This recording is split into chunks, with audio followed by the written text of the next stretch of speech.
오늘 본문보다 앞에 있는 에베소서의 말씀을 보면요, 바울이 이렇게 에베소 교회에 막 여러 가지 권면들을 하는데, 죄 아래 있던 옛사람하고 그리스도의 은혜로 변화된 존재가 된 새 사람, 옛사람과 새 사람, 이렇게, 그리고 어두움과 빛, 이렇게 극명한 대비를 통해서 하나님의 빛된 자녀로 살게 된 우리 성도들, 하나님의 자녀로 거듭나서 하나님의 빛된 자녀로 살게 된 우리 성도의 삶은 어떤 모습이어야 하는지 에베소서 오늘 본문보다 앞선 본문에서 바울이 성도들에게 가르쳐주는 내용이 나옵니다.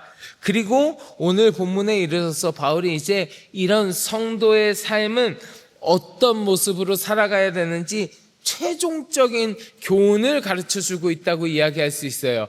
그래서 오늘 본문에 간단하게 이야기하면 뭐냐, 하나님의 자녀가 된 성도는 이 혼탁한 세상 가운데에서 지혜 없는 자처럼 어리석게 살지 말고 지혜 있는 자의 모습으로 살아가라. 이게 우리에게 주는 바울의 권면입니다.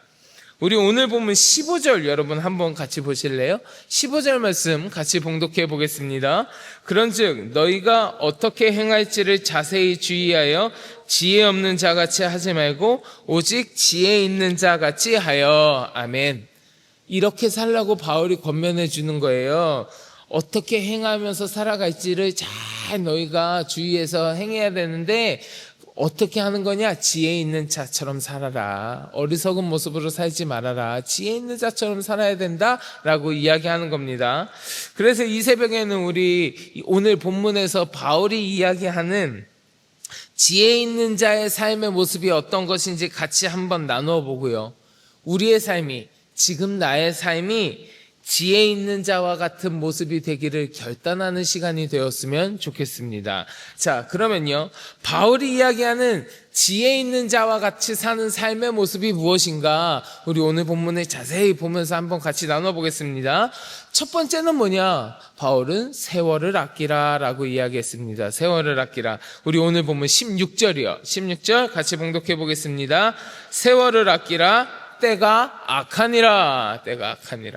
자, 여기서 세월이라고 하는 건, 바울이 이야기하는 세월은요, 단순히 시간을 의미하는 게 아닙니다. 시간만을 의미하기보다는 기회, 적절한 기간, 뭐 이런 뜻이 있어요. 기회라는 뜻도 있어요. 즉, 하나님께서 우리의 삶 가운데 부여해 주신 특별한 기회, 이러한 의미도 이 세월이라는 단어 가운데 들어 있습니다. 그리고 아끼라라고 하는 이야기는 정말 아껴라, 아껴서 써라, 이런 의미보다 더 크게 문자적으로 무엇을 사들이다, 속량하다, 이런 의미가 들어 있습니다. 즉, 이 구절 속에서 세월을 최대한, 너희에게 주어진 그 기회를 최대한 이용해라, 이런 의미가 있습니다. 그리고 나서 그 뒤에 뭐라고 했습니까? 때가 악하니라, 이렇게 얘기했죠. 때가 악하니라. 바울이 이야기하는 그때에도 마찬가지고요, 지금도 마찬가지입니다. 우리가 살아가고 있는 이 시대가, 이 세대가 악한 세대라는 거예요. 그때가 악하다는 거예요. 하지만 지혜 있는 자들은 그 악한 세대 가운데에서 살아가면서도 그냥 그대로, 그냥 흘러가는 대로, 그냥 시간을 보내면서 살아가는 것이 아니라, 나에게 주어진, 하나님께서 나에게 주신 모든 그 기회들을 이용해서 악에 대항하고 선을 행하면서, 이 악한 세대 가운데에서 같이 휩쓸려서 살아가는 것이 아니라 선을 행하면서 살아가야 한다. 내가 하나님의 뜻대로 행하며 선한 일을 행하며 살아가기에도 모자라는 나의 짧은 생애를 악한 세대 가운데 휩쓸려서 그냥 살아가면 되겠느냐? 그건 어리석은 모습이라는 거예요. 그런 어리석은 자의 모습이 되지 말고, 하나님께서 주신 기회, 이 시간들을 아껴가면서 선한 일을 하면서 이 악한 세대 가운데에서 너희가 주의 자녀답게 살아가라. 그것이 지혜 있는 자의 모습이니라. 이렇게 바울이 권면하고 있는 겁니다. 그러한 삶의 모습이 우리의 삶의 모습이길 간절히 축원합니다. 자, 둘째로 바울이 이야기하는 지혜 있는 자의 모습은 무슨 모습이냐?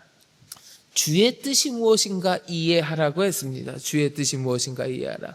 우리 오늘 보면 17절 보실래요? 17절 말씀 같이 봉독합니다. 그러므로 어리석은 자가 되지 말고 오직 주의 뜻이 무엇인가 이해하라. 자, 이 이해하라라고 하는 말에는 비유적으로 깨닫다, 지혜가 있다 이런 뜻으로 쓰이는 단어예요. 즉 바울은 주의 뜻이 무엇인지를 깨닫는 것이 지혜 있는 자의 모습이다. 하나님의 뜻이 무엇인지 너희가 깨달아야 한다라고 이야기하는 겁니다. 그래서 성도들은 진정한 지혜는 하나님의 뜻 안에 있다는 것을 내가 깨닫고 하나님의 뜻이 무엇인지 깨닫고 그 뜻대로 살아가는 것, 그것이 지혜 있는 자의 모습이다. 그러니 너희는 주의 뜻이 무엇인지 이해하라. 그렇게 바울이 권면하고 있는 겁니다. 이러한 바울의 권면이 또 잘 표현되어 있는 성경 구절이 어디냐면 로마서 12장 2절입니다. 제가 한번 봉독해 드릴게요. 너희는 이 세대를 본받지 말고 오직 마음을 새롭게 함으로 변화를 받아 하나님의 선하시고 기뻐하시고 온전하신 뜻이 무엇인지 분별하도록 하라 그랬어요. 우리들의 삶이 바울이 이야기하는 지혜 있는 자의 모습처럼 하나님의 뜻이 무엇인지 잘 분별하고 깨닫고 그 뜻대로 행하는 삶이 되어지기를 간절히 축원합니다. 자, 세 번째예요. 바울이 이야기하는 세 번째 지혜 있는 자의 모습은 어떤 모습이냐? 방탕하지 말고 성령 충만하라고 했습니다. 오늘 보면 18절이에요. 우리 같이 봉독해 보겠습니다. 술 취하지 말라. 이는 방탕한 것이니 오직 성령으로 충만함을 받으라. 아멘. 자, 바울이 지금 이야기하고 있는 이 에베소 지역에서는 이때 당시에 우상신을 섬기는 이방 이교도들이 신전에 가서 제사하면서 막 술 먹고 술 취해갖고 춤추고 막 이러는 그 술 취하는 모습을 자랑거리로 여기기도 했어요. 그러한 문화적인 배경, 사회적인 배경이 있었단 말이에요. 저 우상신 섬기는 신전에 가서 막 술 먹고 술 취해서 방탕하게 행하는데 그거의 자랑거리였어요. 자랑거리. 그래서 바울은 그러한 배경 가운데에서 살아가는, 그러한 문화적인 상황을 가지고 살아가는 이 에베소 교인들에게 너희는 저런 어리석음을 행하지 말아라. 저렇게 술에 취하지 말고 너희는 성령에 충만한 삶을 살아가라. 저 어리석은 자들은 술에 취해서, 술에 의지해서 그 힘을 가지고 자랑하면서 살아가지만 그것은 어리석은 자의 행동이니 너희는 그리 행하지 말고 술에 취하는 것이 아니라 성령의 충만함을 받으라. 너희가 그 성령 충만함을 갈망하고 간구해라. 그래서 술을 의지하는 저 어리석은 자의 모습이 아니라 성령이 충만하여 성령을 의지하여 살아가는 지혜 있는 자의 모습이 너희 모습이 되어야 한다라고 바울이 이야기하는 겁니다. 그 술 취함은 너희에게 무절제와 방탕함을 가져오지만 성령의 충만은 절제와 거룩한 삶의 행실을 낳게 될 터이니 그것이 지혜 있는 자의 모습이다 라고 바울이 이야기해 주고 있는 겁니다. 자, 네 번째로 바울이 이야기하는 지혜 있는 자의 모습은 무엇이냐? 주께 노래하고 찬송하라 이렇게 얘기했습니다. 오늘 보면 19절이에요. 우리 같이 봉독하겠습니다. 시와 찬송과 신령한 노래들로 서로 화답하며 너희의 마음으로 주께 노래하며 찬송하며. 아멘. 자, 저 어리석은 자들이 술 취해서 떠들썩하게 그런 모습을 가지고 있는 것하고 대조해서 지혜 있는 자들은 성령 충만해서 어떻게 하느냐? 시와 찬송과 신령한 노래로 인한 온전한 기쁨을 누린다는 것을 이야기해주고 있는 거예요. 지혜 있는 자는 이와 같은 시와 찬송과 신령한 노래를 주께 올려드리는 자, 술 취해 방탕하여 허랑방탕한 생활을 하는 것이 아니라 하나님 앞에 찬송을 올려드리는 자의 모습이 지혜 있는 자의 모습이다. 단 바울이 한 가지 더 이야기하고 있는 게 있어요. 그게 뭐냐? 지혜 있는 자가 찬송하는 모습으로 살아가는 것인데 그 찬송의 대상이 누굽니까? 하나님이죠. 내가 올려드리는 찬송의 대상은 하나님이시기에 주께 올려드리는 우리의 찬송이 형식적인 것이 아니라 우리의 심령 깊숙한 곳에서 나오는 우리의 전심으로 올려드리는 찬송이어야 된다. 심령 깊숙한 곳에서 마음으로, 너의 마음으로 하나님을 찬송하는 모습이 지혜 있는 자의 모습이니라. 바울은 이렇게 얘기해 주고 있는 겁니다. 자, 다섯 번째로 오늘 본문에서 바울은 지혜 있는 자의 모습이 어떤 거라고 했냐면 항상 아버지 하나님께 감사하라고 이야기했습니다. 항상 아버지 하나님께 감사하라. 우리 오늘 본문 20절인데요. 같이 한번 봉독하겠습니다. 범사에 우리 주 예수 그리스도의 이름으로 항상 아버지 하나님께 감사하며. 아멘. 사실 범사에 감사라고 하는 바울의 권고는요, 오늘 본문 말씀 외에도 바울이 쓴 서신 여기저기 다른 곳에서도 살펴볼 수 있습니다. 앞서도 이야기했지만 바울은 지혜 있는 자의 모습 가운데 하나로 성령 충만한 모습을 이야기했거든요. 우리의 삶이 성령 충만하다면 그 성령 충만의 삶에서 나타나는 특징은 하나님을 향한 찬미와 더불어서 감사의 열매로 나타나는 거거든요. 근데 오늘 본문에서 바울은 그 감사를 어떻게 하라 그랬냐 하면 예수 그리스도의 이름으로 하라고 했어요. 예수 그리스도의 이름으로 감사하라. 이것은 하나님의 은혜가 그리스도를 통하여 우리에게 임한 것, 예수 그리스도를 통하여 그 엄청난 구속의 은총, 그 하나님의 구원의 은혜가 우리에게 임한 것처럼 성도들의 감사 역시 그리스도로 말미암아 하나님 앞에 드려진다. 즉 예수 그리스도가 하나님과 우리 사이의 모든 일의 중보자가 되심을, 하나님과 우리 사이를 더 가깝게 연결해 주시는 통로가 되심을 이야기하고 있는 겁니다. 즉 지혜 있는 자들은 하나님께 올려드리는 감사가 단순히 그냥 표면적인 행위가 되도록 하지 아니하고 예수 그리스도를 통하여 내가 아버지 하나님과 맺은 그 관계에서 총체적이고 지속적인 삶의 태도로 가지고 있어야 한다는 것을 가르쳐 주는 거예요. 어떤 상황 속에서도 감사할 줄 알면서 하나님의 주권을 인정하고 예수 그리스도의 구원의 은혜를 신뢰하고 감사하는 것이 지혜 있는 자의 모습이다. 그렇게 바울이 이야기해 주고 있는 겁니다. 자, 마지막으로 오늘 본문에서 바울이 이야기하고 있는 지혜 있는 자의 모습은 무엇이냐? 그리스도를 경외하는 마음으로 서로를 복종하라, 피차 복종하라는 겁니다. 오늘 본문 마지막 21절이요. 우리 같이 봉독해 보겠습니다. 그리스도를 경외함으로 피차 복종하라. 아멘. 여기서 이야기하는 복종이 무엇입니까? 단순히 억지로 굴복하는 것, 그런 것을 의미하는 것이 아닙니다. 질서와 조화를 위해서, 우리 모두 공동체를 위해서 기꺼이 나 자신의 의지를 내려놓는 것, 나 자신을 내려놓고 나 자신을 낮추고 상대방을 존중하는 겸손한 태도를 이야기하는 거예요.